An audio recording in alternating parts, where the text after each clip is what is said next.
Live from clickorlando.com, this is News 6 at 5:30. This is a News 6 Plus takeover. Here now is Chief Meteorologist Tom Sorrells with Talk to Tom.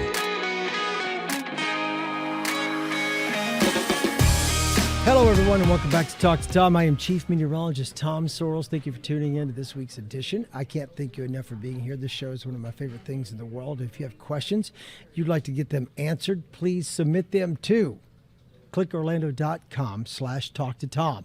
You can ask anything at all.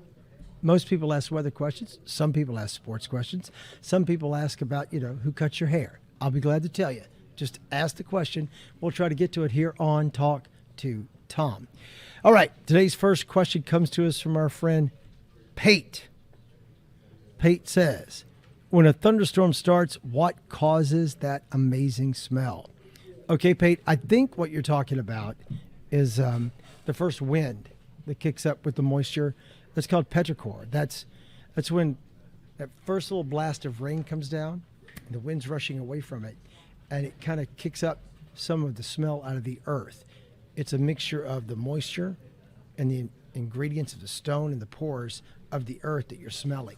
And normally when people go, I can smell the rain, that's what they're smelling. They're smelling the petrichor. And it is cool and it's exciting and it smells great if you're coming off a really warm time and that cool environment hits you really good. Feels great. Sometimes also people may be smelling a mix of ozone from lightning strikes. That's a little more dangerous to try to experience because I don't like anyone to be outside during any type of lightning strike at all. If you're close enough to smell the ozone, you need to take cover. You're way too close to the lightning strikes themselves.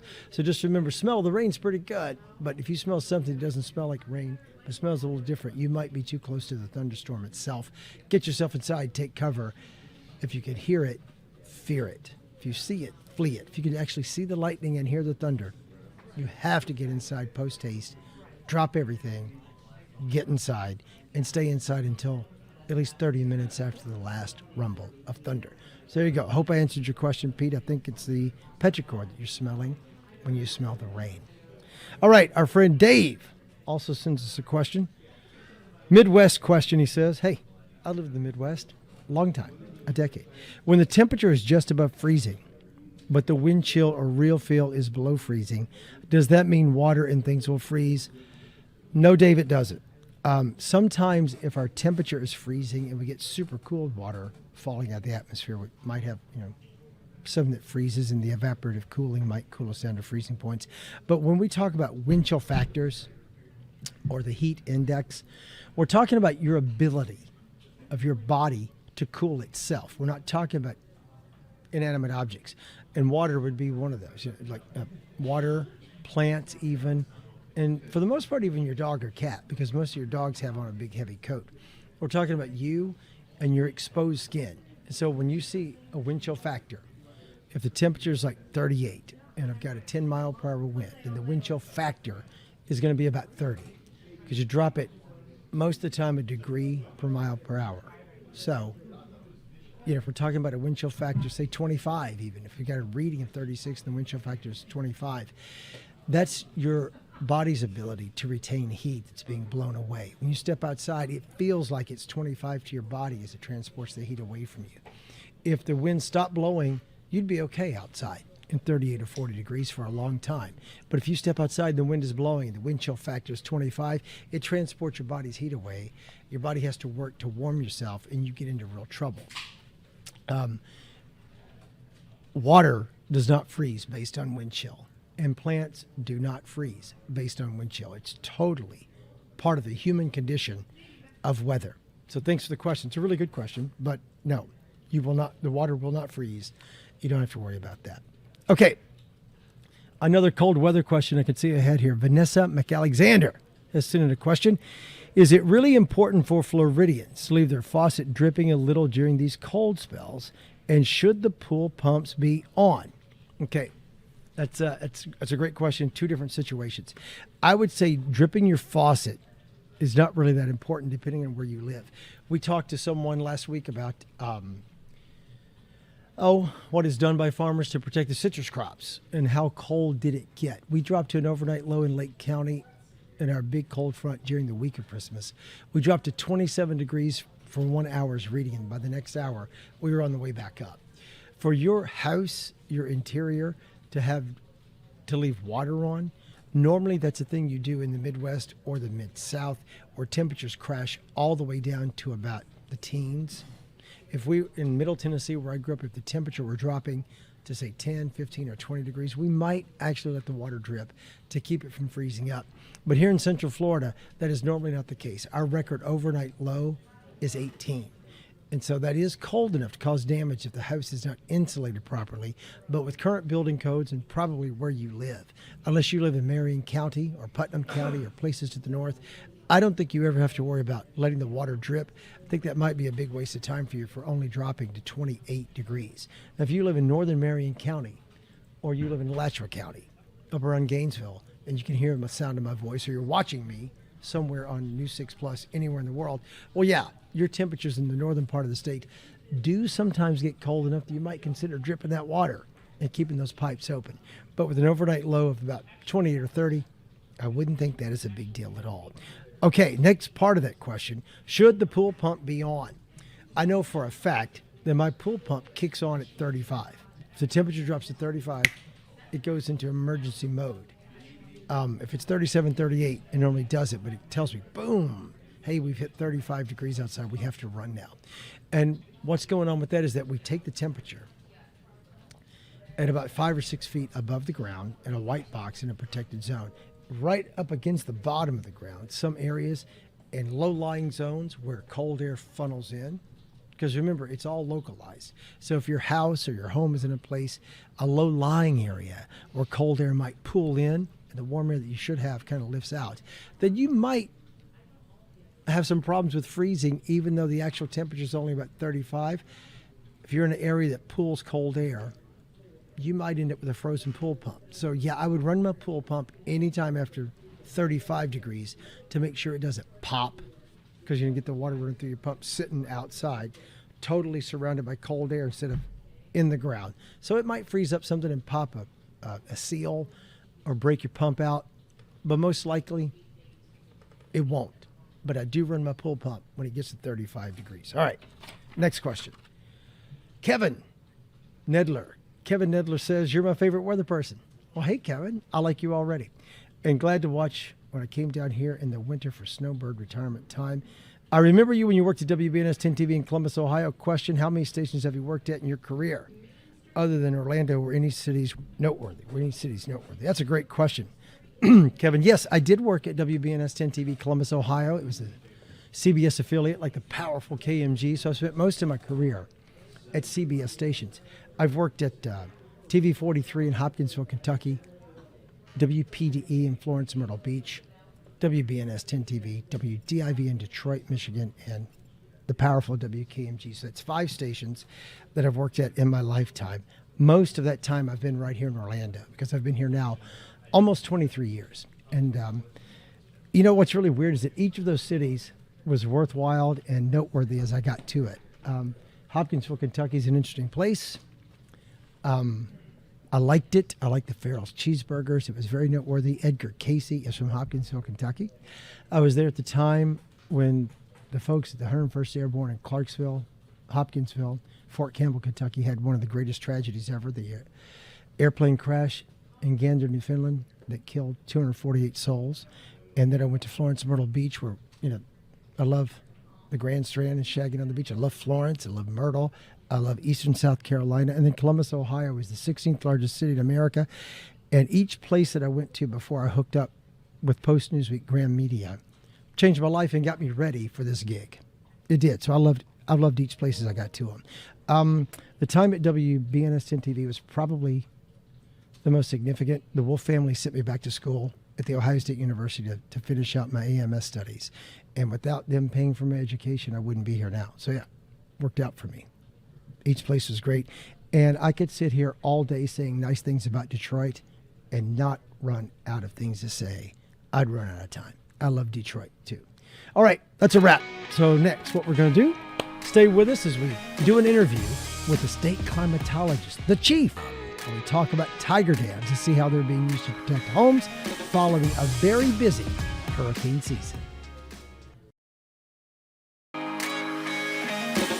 Hello, everyone, and welcome back to Talk to Tom. I am Chief Meteorologist Tom Sorrells. Early in the show, I answered your viewer questions. And remember, you can always get your questions to us and get them answered if you'll just go to clickorlando.com/talk to Tom. I would love to know what is on your mind so I can answer your questions right here on the air. Any question is fair game. And yes, you can ask me anything. If it really bothers me, I won't use your question, but you know what I mean. Ask away on any type of weather question or sports question or life, whatever you want to talk about. Right now, we're going to pivot from answering your questions to talking about a thing called a tiger dam. Tiger dams. If you've never heard of them, that's what's being used along our coast right now to protect the homes following our nasty hurricane season. We're being joined now by Chief State Meteorologist Amy Godsey, who's going to join us now to talk more about tiger dams. Hey, Amy. Chief Meteorologist. Hey, good afternoon. Welcome to Talk to Tom. You. It's nice to meet you, too. Thank I'm you. so excited. I don't think I've ever really had the Chief Meteorologist from the state on any of my newscasts. I remember when we had a hurricane season and the state meteorologist speaks, but I don't think I've ever spoken to you. So welcome to Talk to Tom. I'm glad you're here. I'm happy to be here. This is awesome. Hey, let's just dive in. Talk to me, for folks who don't know, how do tiger dams work? Yeah, so tiger dams are a really neat invention out of a company in Louisiana. So essentially, it's a tube of a rubber / plastic-like bladder type system, but it's a tube that can be connected together, whether you just need 50 feet of protection or miles of protection like we're trying to do right now on the Volusia County coastline. And so what those are is they're basically these tubes, and you fill them with water. It can be flood waters, it can be salt water, like what we're using with Volusia County, or it can be from a fire hydrant or a garden hose. Any type of water. So we fill them up. That's what inflates the tiger dams. And basically it creates an impervious type of temporary structure to keep water from coming into maybe a critical infrastructure or even a home or business. Who invented these things? So it's a company called U.S. Flood Control based out of New Orleans, Louisiana. There's other companies that are similar to this, but the Tiger Dam specifically is out of U.S. Flood Control in Louisiana. Oh, I get it. That's why it's a tiger dam. They love LSU. They don't love your team. They love LSU. So if you had invented it, it would be a Seminole Dam, right? Or a Gator That's Dam. right. Yeah. Knoll Dam. Yeah. All right. So let's talk about, well, how long have they been around? If they were invented in Louisiana, obviously they didn't have them during Katrina. Was that the catalyst? Is that what started them down this path of trying to invent that? Yeah, it was, and they've been used by the Army Corps of Engineers and other states in other flood events throughout the Midwest. So they are trying to expand their market, finding new applications, such as perhaps temporary seawalls. So we're learning a bit more with this company about their different applications and uses and best practices so that we can potentially be a benefit to other flood-prone areas across the entire nation. So where all else have you used them? Just in Volusia County? Is this your first shot? So Hurricane Ian was our first time using this. We've been in talks with U.S. Flood Control for a few years now on a few other applications. There's some homes out here in the Panhandle that had some repetitive flooding. We were talking about maybe using them for that application, but at the time we didn't have any in stock from them and had purchased them. But during Hurricane Ian, we said, hey, this is a great application for this, protecting homes from all the fresh water. And then, of course, we found the erosion issues with the storm surge. So Volusia County is not the only place we have deployed these. We surrounded Lake Monroe Hospital. Oh, really? For Lake Monroe, yes. So during Hurricane Nicole, wanted to protect that structure. And then we also deployed them at a police station in Flagler County as Nicole was coming through. Okay, so you just said you're using a meteorological term or a state term. You said it's an event happening or an event situation. So you mean to tell me you put those out? Obviously, you surrounded the hospital, Lake Monroe Hospital, from Lake Monroe, before Nicole started raining. But Right. so we didn't put them along our Volusia County coast side until after the hurricane was over, right? It's been placed there to prevent further erosion, so we can maybe rebuild the beach. It's been two different Correct. uses. Yeah. Okay. Right. They're intended to be, they can be deployed pre-event, so pre-meteorological event, to keep floodwaters out of a Mhm. certain area. We typically see that around substations, hospitals. Those are the typical applications, but they can also be deployed post-event in an already flooded area, and maybe you can pump the water Out. out of that flooded area and also keep that water from coming back into that structure. So there's a couple different time phases you can use these. Obviously, with the coastal erosion, we were worried about the battering seas and storm surge Right. potentially causing some issues there. So in that case, it was better to deploy them post-event and just keep the erosion from getting worse with subsequent meteorological events. Okay, which takes me to the question. I know some Yahoo popped one somehow. We've had that issue, but how tough are they, and how are they holding up? They're holding up pretty well. I mean, considering that they've been exposed to battering waves and different sea life, they've held up remarkably well. And they're meant to be this tough membrane type of material to where they're not easily punctured unless through some type of deliberate act, or maybe heavy machinery could possibly do that as well.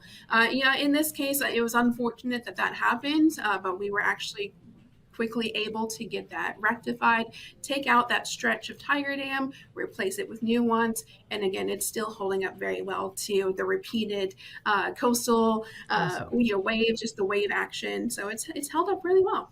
Okay, some of the erosion exposed an old boat. Do you remember that story down on where the old trading boat or the mercantile boat was Yes. exposed?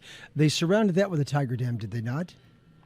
So they could probably Well, like it? actually, we did. We actually had to move the shape of the Tiger Dam, and that's another benefit of these is they can kind of be laid in any shape you need to, whether it's circular, a straight line, or in this case, when we were dealing with a potentially historic artifact, we didn't obviously want to disturb that area. So we actually moved the line of the Tiger Dam around that feature, yes, to help save that artifact, but also not cause any damage to it. So before we run out of time, I want to give you a heads up. We've got 2 minutes left. Let's talk about you for a moment. How did someone like you, what made you become the chief meteorologist of the state? And are you the first female? Are you the first female? I am the first female. Awesome. So yeah. So I'm Floridian. I grew up in South Florida, in St. Lucie County. So I'm very familiar with hurricanes. Went to Florida State for meteorology. Thought about doing broadcasting and being like you, Tom, but ended up with emergency management and working with emergency officials, giving them critical weather information and guidance on what to be prepared for, what to expect, what consequences may happen from these damaging events in terms of first responders, but also from our public perspective. What could we need to be prepared for and experience so that we can help our Floridians know what's happening and get them back on track if disaster does strike.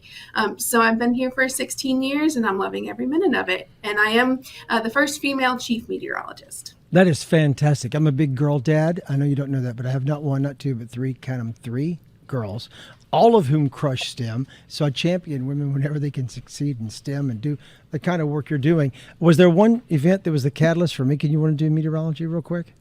Was it like...